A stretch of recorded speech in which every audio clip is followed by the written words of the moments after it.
It's marvellous to be able to enjoy good weather where we can, but we're also very conscious that our enjoyment is compromised somewhat by the limitations on seeing family and friends and doing the things we usually want to do, all because of the coronavirus.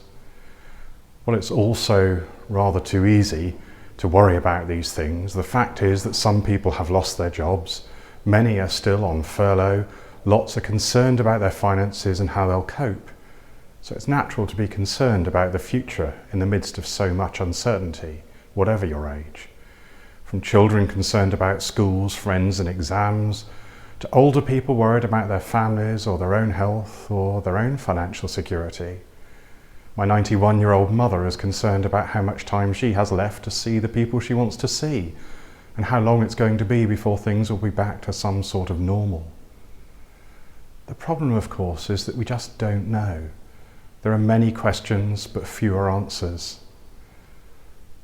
I can actually do anxiety really well, but rather than dwell on all the uncertainties, sometimes it's better where we're able to exercise some restraint and direct our thoughts in other ways.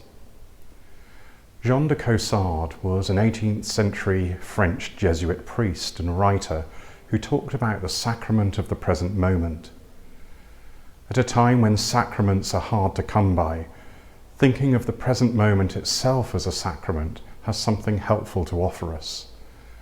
A sacrament is an outward and visible sign of God's inward and invisible love. So to talk about the present moment as a sacrament means valuing this moment that God has himself given us as a gift, as something special, as something to be valued most highly. And if we start to see the present moment, the heat, the limitations, the uncertainties and all of that as a gift rather than a burden, then this is in fact a divine opportunity given to us to make something of it, and it might help us to begin to glimpse more of the divine in our everyday lives, as well as helping others to do the same as well. If we could learn to be satisfied with the present moment, with what we have and not always straining for more, we might also be more content.